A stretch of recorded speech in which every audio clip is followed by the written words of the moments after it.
깨달음의 세 단계. 이 세상에서 내가 할 일은 두 가지입니다.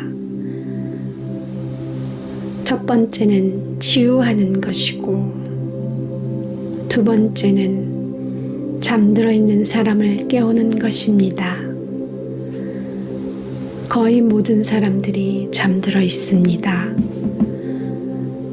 그들을 깨울 수 있는 유일한 방법은 나 자신을 깨우는 것입니다. 얼마 전 어떤 기자가 내게 1년 후 당신의 모습을 어떻게 상상하느냐고 물은 적이 있었다. 예전 같으면 계획이니 목표니 의도니 하면서 이루고 싶은 것들의 청사진을 주르륵 펼쳐 보이며 성실하게 대답했을 것이다. 이런 책을 쓸 거고, 저런 걸 할 거고, 요런 걸 만들 거고, 그런 걸 살 거고, 이러저러한 사람이 될 거라고. 하지만 휴렌 박사와 작업을 끝낸 지금은 더 이상 미래에 대한 목표나 계획을 세우지 않는다. 나는 그 순간에 내 진심을 담아 대답했다. 앞으로 내가 무엇이 되든 지금 내가 상상하는 것보다 훨씬 더 나은 모습이겠지요. 이 대답 안에는 언뜻 감지할 수 없는 깊은 뜻이 담겨 있다. 영감에서 저절로 흘러나와 나를 놀라게 한 이 말은 요즘 내 마음이 어디로 가고 있는지를 드러내주는 말이기도 하다. 이제 내 관심은 다른 순간보다는 지금 이 순간이다. 지금 이 순간에 관심을 쏟기 시작하면 미래는 순탄하게 펼쳐진다. 나는 일전에 휴렌 박사에게 신성의 의도를 존중하는 것이 내 의도라고 말한 적이 있다. 몇 분 뒤 한 친구에게 그 기자의 질문과 영감 어린 내 대답을 들려줬더니 무척 재미있어 했다. 그는 몇 달째 나와 함께 호호포노포노를 수행하면서 자신의 에고와 그 에고의 욕망을 놓아줄 때 신성의 인도를 받게 된다는 긍극적인 진실을 깨달은 친구였다. 이렇게 새로운 이해로 나는 다시 태어났다. 물론 이것은 하루아침에 이룩된 것이 아니다. 하지만 나는 사랑합니다를 비롯해 다른 말들을 외우면서 더 깊은 자각의 경지로 이끌려 올라갔다. 어떤 이들은 그것을 각성이라 부르기도 하지만 어쩌면 그것이 깨달음 그 자체일지도 모른다. 이 깨달음에 도달하려면 최소한 세 단계를 밟아야 한다는 것을 이해하게 되었다. 이것은 인생의 영적 지도와 같은 것이다. 1단계, 나는 희생자. 사실상 우리는 태어날 때부터 무기력한 존재라는 생각을 갖고 있기 때문에 우리들 대부분이 이 단계에 머물러 있다. 이 단계에서는 세상을 저 밖의 존재로 인식한다. 그것이 정부든 이웃 사람들이든 사회든 악당들이든 어떤 형태를 취하든 말이다. 스스로 아무런 영향력이 없으며 나머지 세상이 만들어낸 결과물에 지나지 않는다고 생각한다. 그래서 투덜거리고 불평하고 주장하고 단체를 만들어 스스로를 위해 투쟁한다. 가끔 파티에서 즐기는 것 빼고 인생은 대체로 죽을 맛이다. 2단계 주도권은 내 손에. 어느 순간이 되면 인생을 변화시키는 영화나 책들을 계기로 자신의 힘을 자각하게 된다. 의지를 품으면 얼마나 큰 힘을 발휘하게 되는지 깨닫는 것이다. 자신이 원하는 것을 실현할 만한 힘이 있다는 것을 깨닫고 행동에 옮겨 꿈을 성취한다. 원하는 것을 시각화하고 행동을 취하고 성취할 수 있는 힘을 깨닫게 된다. 마법 같은 경험을 하게 되고 멋진 결과들을 경험한다. 인생이 대체로 꽤 좋아 보이기 시작한다. 3단계 깨달음의 문을 열고. 2단계가 지나면 우리의 의지에 한계가 있음을 깨닫는다. 새로 발전한 힘을 모두 동원해도 모든 것을 통제할 수 없다는 사실에 눈을 뜨기 시작한다. 그리고 더 큰 힘에 내맡길 때 기적이 일어난다는 것을 깨닫기 시작한다. 놓아주고 믿기 시작한다. 매 순간 신성과 접속되는 것을 자각하는 연습을 시작하고 떠오르는 영감을 포착하고 행동에 옮기는 법을 배운다. 선택할 수 있지만 인생을 통제할 수 없다는 사실을 깨닫는다. 순간의 흐름을 따르는 것이 내가 할 수 있는 가장 위대한 일임을 깨닫는다. 이 단계에서는 줄줄이 일어나는 기적의 놀라운 체험을 하게 된다. 인생은 대체로 놀라움과 경이로움, 감사함의 연속이다. 나는 3번째 단계로 들어섰다. 이 책을 읽으며 나와 함께 걸어온 당신도 어쩌면 지금쯤 내 옆에 서 있을지도 모르겠다. 당신이 앞으로 경험하게 될 것에 대비하고 현재 체험하고 있는 것을 이해하는데 조금이나마 도움이 되기를 바라며 내가 얻은 깨달음을 정리해 보겠다.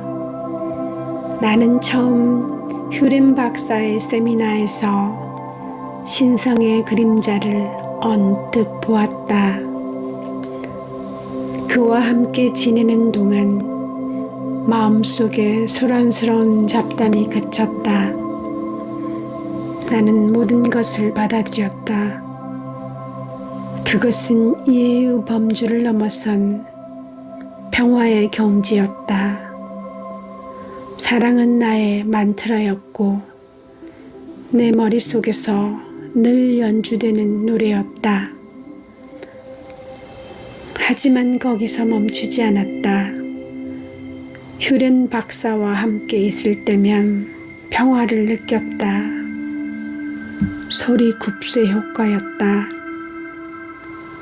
그의 진동이 나의 진동에 영향을 미쳤고 나로 하여금 평화와 조화를 이룰 수 있게 해주었다. 2번째 세미나를 할 때 영혼의 섬광이라고 할 만한 것이 번쩍거렸다. 나는 오라를 보았고 사람들 주위에 천사들을 보았다. 내리사의 목 주위에 있던 눈에 보이지 않는 고양이들은 지금도 눈에 선하다. 아내에게 그걸 말했더니 아내가 웃었다. 그 이미지가 진짜든 아니든 그것이 아내의 기분을 바꿔놓은 것은 분명하다. 아내는 눈이 부시도록 활짝 웃었다. 휴렌 박사는 가끔씩 사람들의 머리 위로 떠다니는 물음표를 보곤 한다. 그 물음표는 그 사람에게 질문을 던지라는 뜻이다.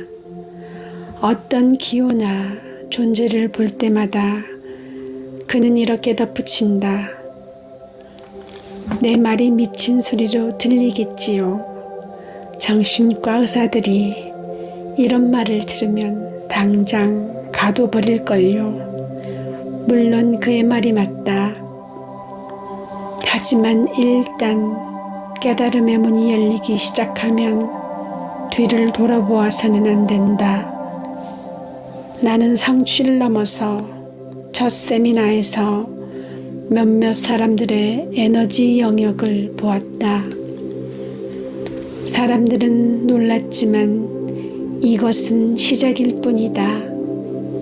이제까지 쓰지 않고 묵혀두었던 내 두뇌의 일부분이 가동되면서 불이 들어온 것이다. 이제 내가 거부하지 않는다면 나는 그것을 볼 수 있다. 휴렌 박사에게 모든 것이 내게 말을 겁니다. 모든 것이 살아 움직이는 것 같아요. 라고 말했을 때 그는 알만하다는 듯이 미소를 지었다. 두 번째 세미나가 다가올 때쯤 나는 사토리를 또 한 번 경험했다. 사토리는 순간적인 깨달음으로 신성과 잠깐 조우하는 것을 뜻한다.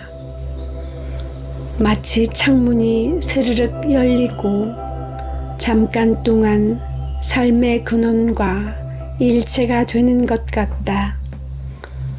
사실 이것은 다른 행성의 꽃을 설명하는 것만큼 어렵고 복잡하다. 하지만 자신이 사라지고 무한을 느끼는 그 체험을 통해서 나는 변했다. 그 경험은 시금석이 되었고 나는 그것을 되살려 언제든 그것으로 돌아갈 수도 있다. 한편으로 이것은 축복으로 가는 티켓이며 경이롭기 그지없다.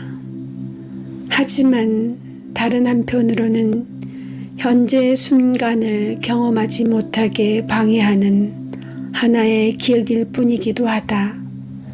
그래서 내가 할 수 있는 일은 오로지 정화하는 것뿐이다. 가끔 미팅 중에 마음을 느긋하게 먹고 눈에 초점을 풀면 그 상황 뒤의 진실을 볼 수 있다. 마치 시간이 멈추거나 느릿느릿 흘러가는 것과 같다. 이럴 때는 삶의 뒤편에 걸린 테피스트리가 보인다. 그림 위에 덧칠한 물감들이 벗겨지면서 숨겨져 있던 명작이 드러나는 것과도 비슷하다. 영혼의 눈이라고 해도 좋고 엑스레이의 눈, 신성의 눈이라고 해도 좋다. 조비테일이 심지어 아오 아쿠아마저도 제로 상태로 사라지는 것을 내 눈은 포착한다. 무한지대, 그곳은 존재한다. 그곳에서는 혼란이 없으며 모든 것은 명료하다. 하지만 그곳에서는 살 수가 없다. 이른바 현실이라는 곳으로 돌아와서 여전히 굴구구 삶과 싸워야 한다. 레리 킹이 내게 불행한 날이 있느냐고 물었을 때 나는 그렇다라고 대답했다. 그건 지금도 마찬가지다. 휴렌 박사는 문제는 언제나 발생한다고 말했다. 하지만 문제 해결의 방편으로 우리에게 호포노포노가 있다. 신성에게 계속 사랑합니다 라고 말하며 끊임없이 정화하는 한 나는 무한지대로 돌아갈 것이다. 제로가 보내는 신호를 굳이 말로 표현하자면 사랑이다. 따라서 계속 사랑합니다라고 말하는 것은 신성의 신호의 주파수를 맞춘 것과 같다. 또한 깨달음을 막는 걸림돌인 기억과 프로그램들, 믿음, 한계들을 중화하는 데 도움이 된다. 나는 계속 정화하면서 순수한 영감에 주파수를 맞춘다. 그 영감을 실행에 옮길 때 상상 이상의 기적들이 발생한다. 내가 할 수 있는 것은 꾸준히 노력해서 이를 반복하는 일뿐이다. 어떤 사람들은 머릿속에 들려오는 목소리들의 음색에 집중하면 영감의 소리를 가려낼 수 있다고 생각한다. 한 친구는 이렇게 말했다. 내 에고의 목소리와 영감의 소리를 구분할 수 있어요. 에고의 목소리에는 다급한 기색이 역력하지만 영감의 소리는 더 온화하거든요. 까딱하면 속기 쉽다. 거친 목소리도 부드러운 목소리도 모두 에고의 목소리일 수 있기 때문이다. 지금 이 글을 읽으면서도 당신은 당신 자신에게 이야기를 하고 있다. 간혹 질문을 던진다. 그 목소리를 당신 자신과 동일시하면서 그게 당신이라고 생각하겠지만 그렇지 않다. 신성과 영감은 그 목소리들 뒤에 있다. 호호포노포노를 계속 실천하면 무엇이 진짜 영감이고 무엇이 그렇지 않은지가 점점 더 분명해진다. 휴렌 박사는 늘 우리에게 강조한다. 하루아침에 뚝딱 되는 일이 아닙니다. 시간이 걸리지요. 깨달음의 문은 언제 어느 때든 열릴 수 있다는 점을 덧붙이고 싶다. 심지어 이 책을 읽는 순간에도 산책을 하면서도 개를 쓰다듬는 순간에도 올 수 있다. 어떤 상황이냐는 중요하지 않다. 당신의 내면 상태가 중요하다. 이 모든 것은 단 한마디의 아름다운 말로부터 시작되고 끝을 맺는다. 사랑합니다. 호호포노포노의 원칙 첫 번째, 무슨 일이 벌어지는지 우리는 전혀 모른다. 의식적으로든 무의식적으로든 우리 안팎에서 벌어지는 일들을 모두 알기란 불가능하다. 우리가 전혀 인식하지 못하고 감지하지 못하는 동안에도 우리의 몸과 마음은 쉼없이 스스로를 조종하고 있으며 라디오 전파에서부터 생각의 형태를 띈 것에 이르기까지 눈에 보이지 않는 수많은 신호들이 공기 중에 떠돌고 있다.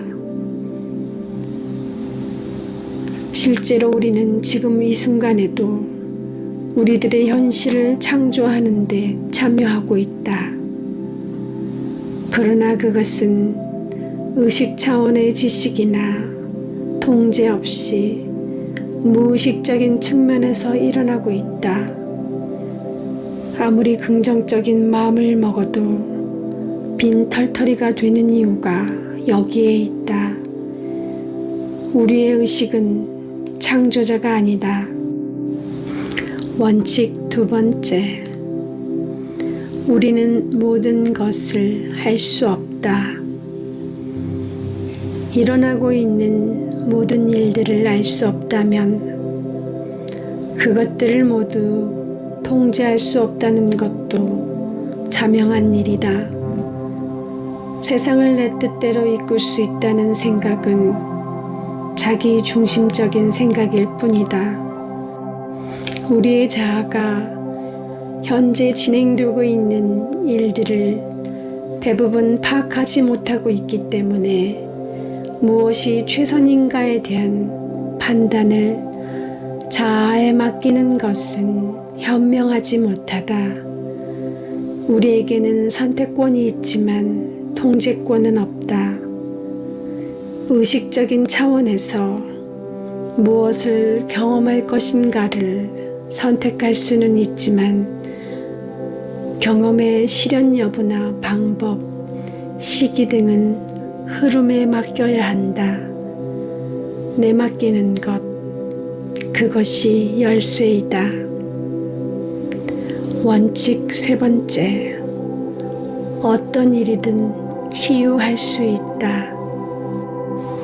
우리의 인생에 어떤 일이 닥치든 어떠한 경위로 인해 그렇게 됐든 우리는 그것을 치유할 수 있다. 이유는 단순하다. 그것이 우리의 시야에 포착됐기 때문이다. 느낄 수 있는 것이라면 치유할 수도 있다. 즉, 누군가에게 무엇을 느꼈다면, 그리고 그것이 거슬린다면, 그것은 치유되기 위해 우리 앞에 나타난 것이다. 오프라 윈프리 방송에서 포착한 것은 그것을 갖고 있는 것과 같다라고 말했다. 그것이 왜 내 인생에 나타났고 어째서 그렇게 됐는지 알 수 없을지라도 그것을 알게 된 이상 순응해야 한다.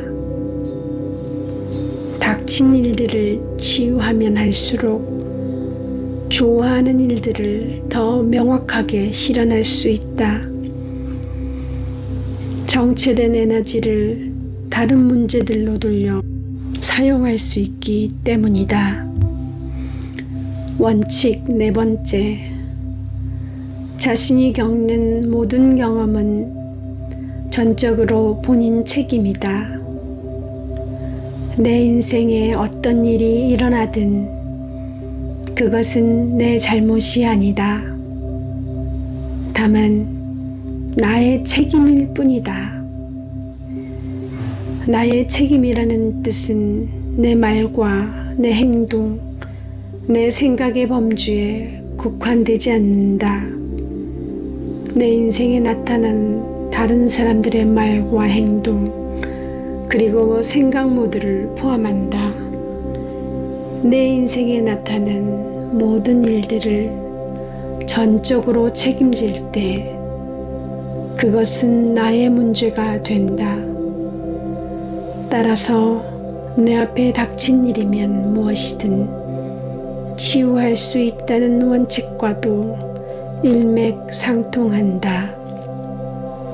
요약하면 현재 나의 현실에 대해서 누구도 무엇도 원망할 수는 없다.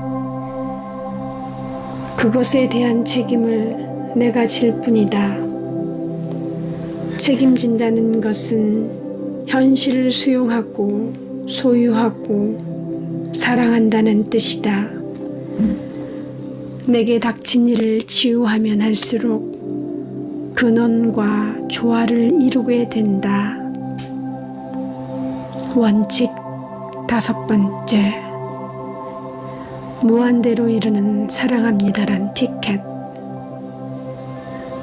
치유에서 성취까지 모든 이해를 넘어선 평화로 우리를 데려다줄 열차의 티켓은 사랑합니다 라는 단 한마디의 말이다. 신성에게 이 말을 하면 우리 안의 모든 것이 정화되기 때문에 순간의 기적, 무한대를 체험할 수 있다. 핵심은 모든 것에 대한 사랑이다. 남아도는 살도, 중독도, 문제아도, 골칫덩이 이웃도, 속을 썩이는 배우자도 사랑하라. 모든 것을 사랑하라. 사랑은 고인 에너지를 변형시켜 방출한다. 사랑합니다는 신성으로 통하는 문을 여는 주문이다. 원칙 6번째. 영감은 의지보다 중요하다. 의지가 마음이 가지고 노는 장난감이라면 영감은 신성이 내린 명령이다. 어느 지점에 이르면 우리는 무작정 애원하고 기다리기보다 내맡기고 귀를 기울이기 시작할 것이다. 의지는 자아의 좁은 시야를 기반으로 인생을 통제하려는 것이지만 영감은 신성으로부터 온 메시지이며 행동 지침이다. 의지 역시 효과가 있고 결과를 가져오지만 영감은 효과뿐 아니라 기적을 가져온다. 당신은 어느 쪽을 더 원하는가?